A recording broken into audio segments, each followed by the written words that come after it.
Hi guys, it's Father Doug again. I want to talk to you this week about judging other people and humbling ourselves before God. What does it mean to judge others? Well, it generally means that we set ourselves up above them. When you put yourself up above other people, you look down on them. You see everything that's wrong and you criticize it. You make those judgments. You look down, you're hard on the others. You look at him and you say, well, I don't like what he's doing. I think that's wrong. What he's doing, what he's saying, the way he behaves. You look at her and say, I don't like her hair. I don't like the color of her skin. I don't like the clothes she wears. Those things are wrong. And we look down in that way. We judge other people. Jesus warns about that. He warns about the danger of setting ourselves up like that and looking down. He says you need to know that you too will be judged. God looks on you and God knows what's in your heart. He knows what you think, what you say, what you do. You shouldn't be judging others because you're being judged too.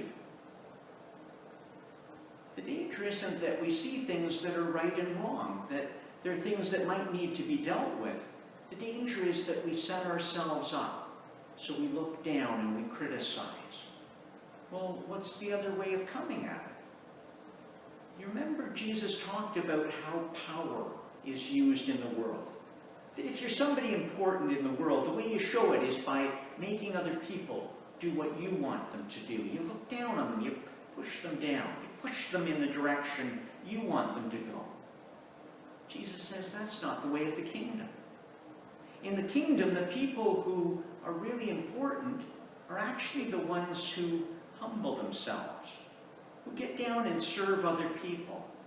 They might see the things that are wrong that need to be fixed in other people's lives, but rather than pointing down and criticizing, they come down to help them.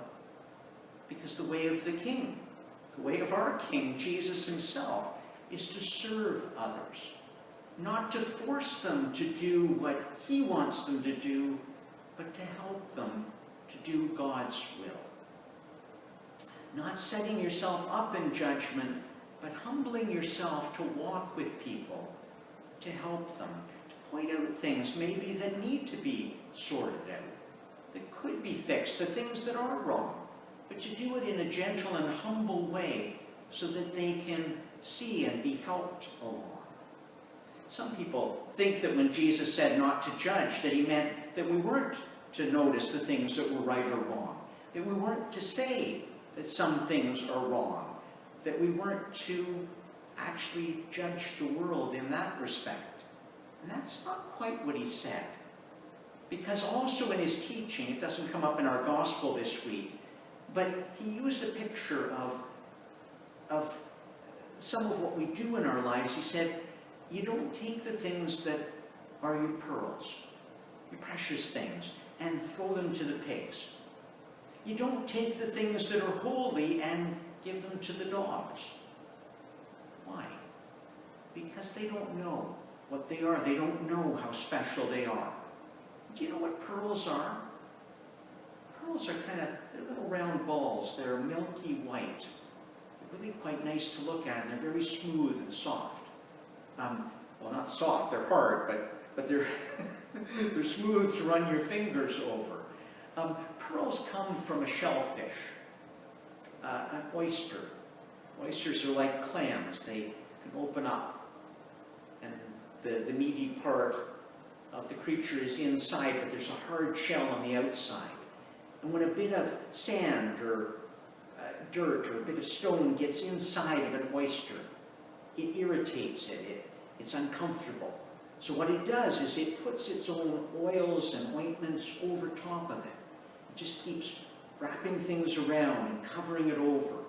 And it builds up this nice outside that is really quite lovely and gets smooth. And over time it gets hard. And there are particular kind of fishermen who get oysters and open them up and get those pearls. And then they can sell them. The really nice ones are quite expensive. Women string them as necklaces wear them as earrings and other bits of jewelry. They can be really lovely, but they can cost a lot. And Jesus says you don't take those things that you know are really precious and cost a lot, expensive things, and you don't throw them to the pigs. Now, I don't know. Maybe you like pigs a lot. Pigs snuffle about in the dirt. I don't have any pigs at hand. I've seen lots of pigs over the years. I know that if you throw things down, first thing the pigs will do is to look to see if it's food, so they'll probably kind of push it in their mouths. They'll push it about with their snouts and stamp on it with their hooves and things like that. They're not going to care about it because it's not food. It's not anything that they can do anything with, so to get trampled in the mud. Well, you don't do that. These are precious things. You don't give them to those who don't know that they're worth something, don't know how to use them correctly. So you do have to make a judgment. You have to judge what's precious. You also have to judge whether or not people know what to do with these things, know how to treat them right. In the same way that parents don't give children things that'll break easily, things that children can't understand. As you get older, you may appreciate all kinds of things. When you're small, your parents don't give you those things because you're not ready for them. He also speaks of giving what's holy to the dogs. And now, I love dogs. I don't know pigs so well. I don't love pigs the same way, but I love dogs. And I've had dogs over the years. The last dog we had, she actually died a few months ago. She was the gentlest little Sheltie you'll ever meet. I wouldn't have worried about her if something really important to me, something holy, that means, it needs to be looked after, it needs to be kept clean, it needs to be honored. If something fell on the floor, she wasn't going to chew it up like some other dogs would do. However, I sometimes had papers that fell on the floor, and little Lucy was outside, and she'd come into my room. And the papers would be on the floor, and she'd walk on them with her dirty paws. I'd say, "Lucy, what are you doing? Get out of here!" Because she's a dog, she isn't doing it on purpose, but I shouldn't be putting the papers on the floor where she could walk on them. I shouldn't do that, should I? Well, we do need to make judgments. We need to know what's holy, what needs to be treated well, and we need to know those who don't know how to treat things. And we shouldn't expect them to do what they don't know how to do unless we help them to understand. Yeah, I could teach the dog some things, but she's a dog, so she's only going to learn so much. But Jesus said, you do have to make some judgments, but you don't set yourself up over others in judgment. He used a different picture that we've got in our gospel this week. He spoke of it being like there's something wrong in another person's life. There's a speck in his eye. Now, it might be something you can see quite clearly. And it might be something that's a little bit dangerous because some specks can get in there and they can do some damage to the eye. And you need to take it out. We should be helping him to take it out. You shouldn't just go in to snatch it. He says, watch out. You want to take that speck out, but you need to notice that you've got a log in your own eye. How can you take the speck out when there's a log in your eye? Well, that's a pretty funny picture. How do you get a log in your eye? Well, for one thing, it won't go right in the eye. If you put it up close, it can bang you in the head and leave a nasty bruise. It won't get inside like the speck can. But if the log is sticking up there, you can't see. It's blocking off the one eye, but even the other eye, you're kind of peering around. How can you see to help the brother take out that speck? And even worse than that, if it's a log, it sticks out. So as you're starting to get close and you say, here, let me help you with that, well, boom, you bump him right in the face. Or you yourself, as you're trying to get close to him, bang it off at something else. Well, you can't do anything. Jesus says you need to deal with that log. And some people think he's saying, don't help your brother at all, because you've got a problem. But he actually says, what you need to do is you need To deal with that log, you need to get the log out of your eye. Why? So you can see clearly, to get the speck out of the brother's eye.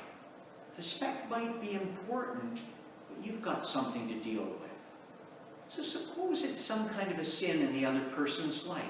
Suppose that the other person is telling lies, and you need to be able to help him and show him why these lies hurt other people, why it's important to tell the truth. But then other people can say, but you tell stories about people all the time. You make these outlandish tales about other people. You're quick to gossip. You hear something bad about somebody else and you pass it on. Well, that could be like that great log.